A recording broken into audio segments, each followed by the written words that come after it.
What is the scale? You see, the Satchitananda should become more and more. That is the scale, whether you are growing or not. Sat means the clarity. Chit means being aware that you are clear. Ananda means enjoying that you are clear. If you are getting more and more Satchitananda, means you are becoming more clear, more aware, more blissful, then continue. This is the right path. If that is not happening, then something is wrong.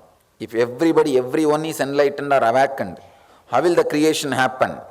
Which includes the prema and kama, the very natural phenomenon.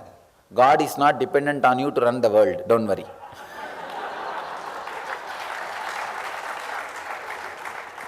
He is surely more intelligent to run his creation. And before you took birth, it's not that world was not running. And after you die, don't think world will disappear. So, whoever has put the question, be very clear. God is independently intelligent to create and run, maintain without your direct help. So, you better get enlightened. That will be the real help you will be doing for creation. Everybody comes and tells me, asks me, if everybody becomes Swami like you, how will the creation happen? The world is not suffering because there is nobody to reproduce. There is too much of reproduction.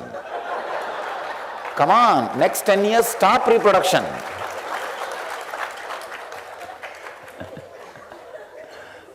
It is not even 1% of the population has become Swamis. And people have started worrying. As if from tomorrow the whole world is going to stop, everything is going to come to end. I don't understand, oh God. Actually, I personally feel we should all decide that already we have 620 crore people in the planet Earth. Let's all decide till we provide food, clothes, shelter and medical care for the 620 crore people, we should not bring any more people to the planet Earth. Now, that should be the right decision. So already we have 620 crore here. Come on. Let's provide food, clothes, shelter and medical care for these 620 crore. Then bring more and more.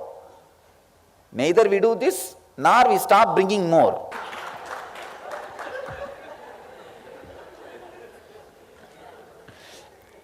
One guy came to me in Kalpataru and he said, Swamiji, I am suffering with poverty, please do something. I said, let me know the reason, then I'll try to help. Tell me the reason. He said, I have 14 kids. I said, 14, God. And anyhow, I asked, 2 itself is too much in this society. Why did you give birth 14? He says, no, God gave. No, he doesn't have any shame or guilt or no problem. He's straight away looking into my eyes and saying, God gave.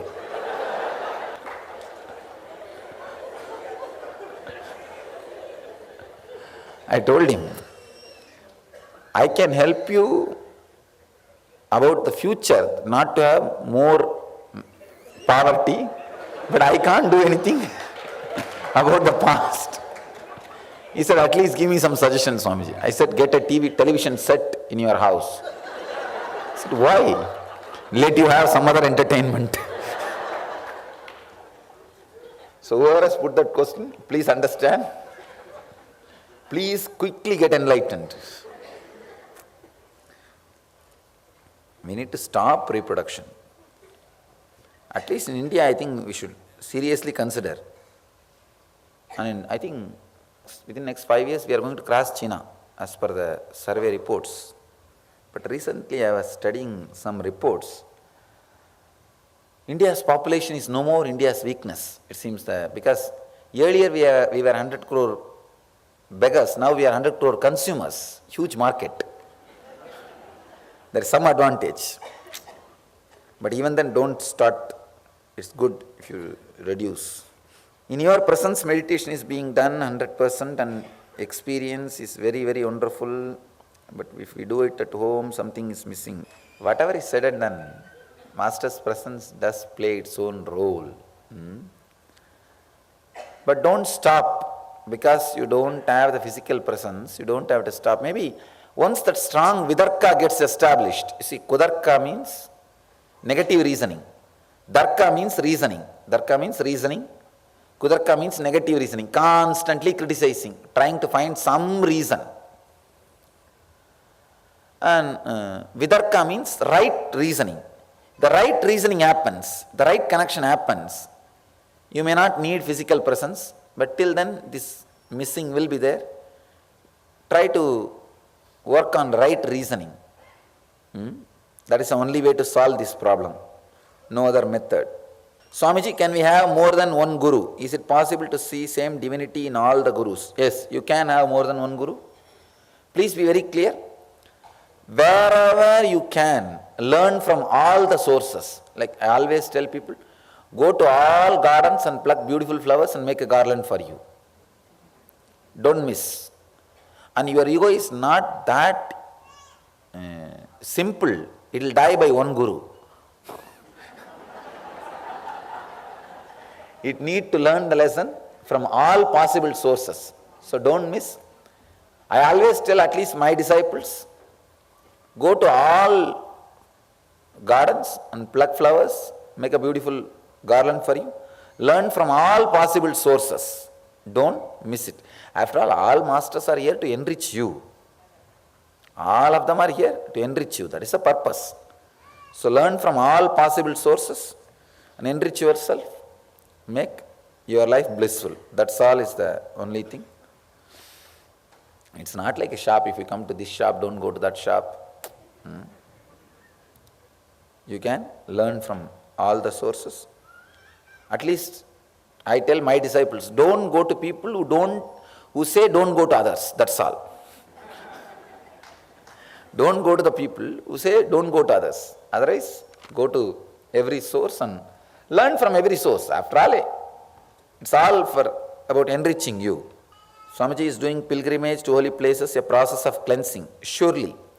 Of late, after this so-called modern day spiritual ideas have come, this pilgrimage and all is lost its value. Means people are not doing it. I tell you, it really does something inside you. It's not just ritual. If you spend little time going around to the places without criticizing those places, just if you go to Varanasi, don't criticize the Ganga is dirty. What to do? 3 lakh people are landing every day. 3 lakh people are landing. These guys, they go on complaining, comparing with the Western countries and the different religious pilgrimage places. Nobody goes there. Naturally, it will be clean. Come on, Varanasi will be dirty. What to do? Per day, 3 lakh people are landing. 3 lakh people are taking bath only in Varanasi. 3 lakh is floating population. How can any city handle 3 lakh population? So it will be little dirty. Don't curse. Stop cursing, stop criticizing, and see the divinity behind. See our strength. How even from villages people come there by walk. See the positive side. See the largest gathering of human beings is Kumbh Mela. Even last Kumbh Mela I went, 91 million people gathered. Means 9 crore. The whole gathering was managed just by 7,000 policemen. Just 7,000 policemen. If all the pilgrims spit that in that flood, they will all disappear. No, just see what I am saying. No, if you are traveling to all other outside India, then you will understand. For 91 million people, how many millions of policemen they need to control. And the beautiful thing is not a single murder in that whole 42 days. Not a single crime. All very petty crime. Somebody stole 10 rupee, 20 rupee. That is okay. What is there? Nothing else. Such huge gathering happening so peacefully. You can see only in India. Be very clear. Only in India. And another funny thing, that city doesn't have an operating airport. Allahabad doesn't have an operating airport. Only army uses that airport. Public can't use. 91 million people, world's largest gathering of human beings, is happening in a city which doesn't have an airport. And usually that city can accommodate only 2 million. Means 20 lakh is the maximum possibility, the food and accommodation. But 90 million people come, they all eat, stay, take bath, disperse peacefully and beautifully. Understand? Look at the positive side. If you look at the positive side, everything will become inspiration. Everything will become inspiration. You understand? India has 10 million, 1 crore living temples and monasteries which are visited every day by people. Every day. So look at the positive side. Use all these things. It will all really help. I always tell people, do not leave our lifestyle. Do not leave our lifestyle. It really has value. It really has value. Am I connected to you from earlier lives too? If you are connected now, you are connected eternally. If you are not connected now, then don't bother, forget about it. Why always sincere and honest people suffer and evil people enjoy life the most? It is not true, ma. It is not true, because we need to define enjoyment.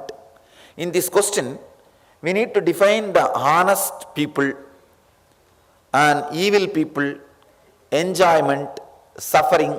All these four words needs clear new definition. Please be very clear.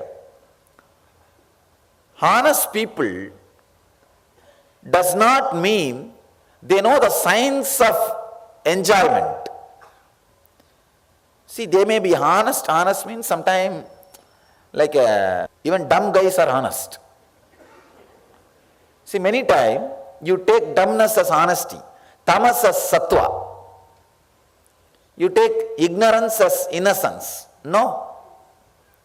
Ignorance is not innocence. Tamas is not sattva. Dumbness is not honesty. Ability to live in this life and ability to keep yourself blissful is what I call honesty.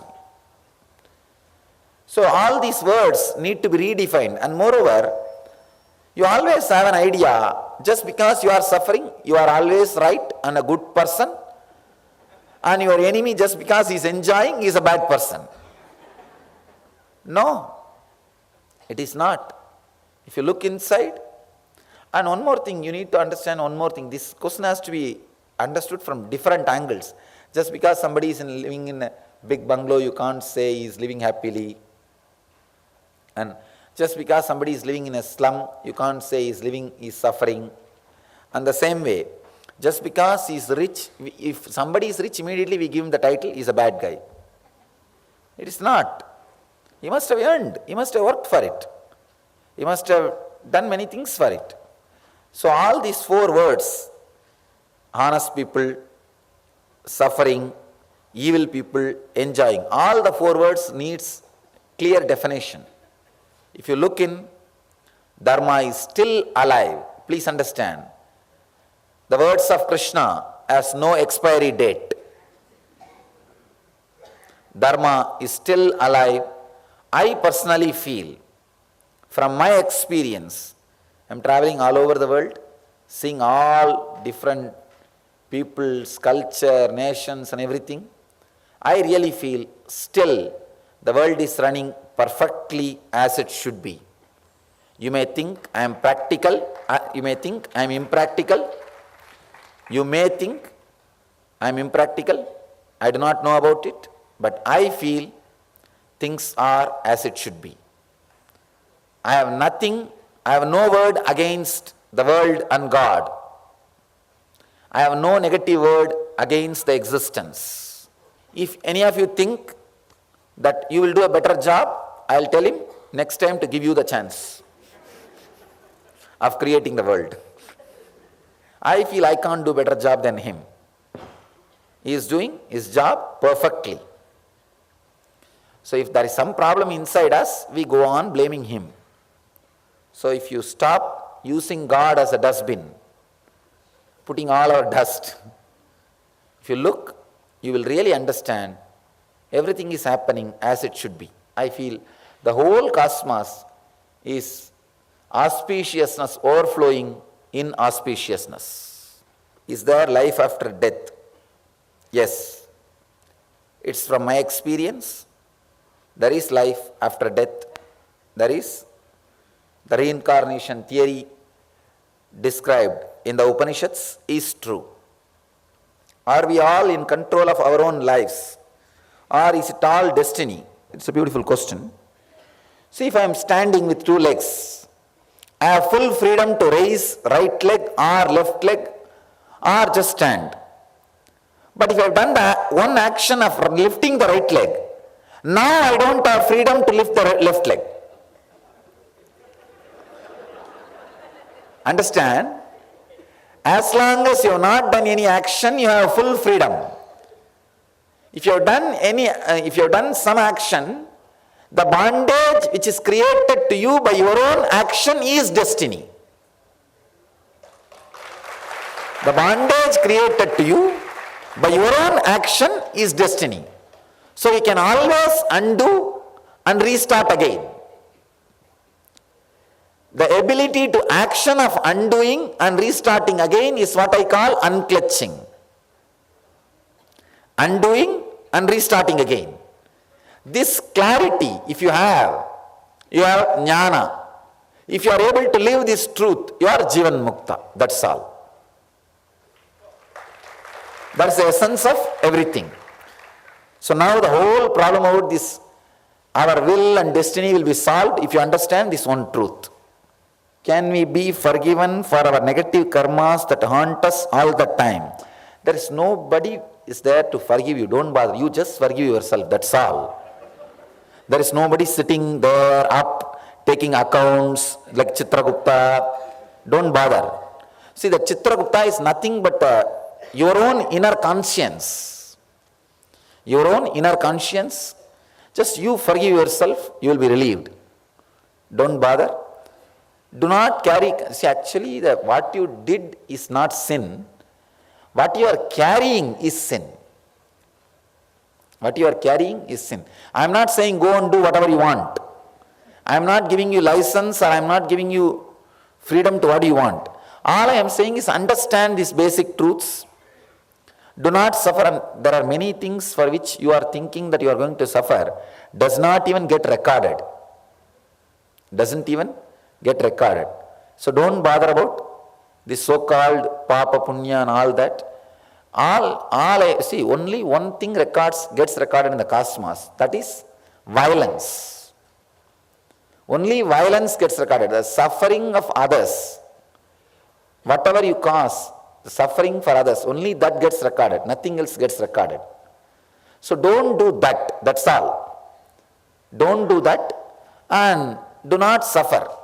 Even if you torture yourself, it's a violence. Don't suffer.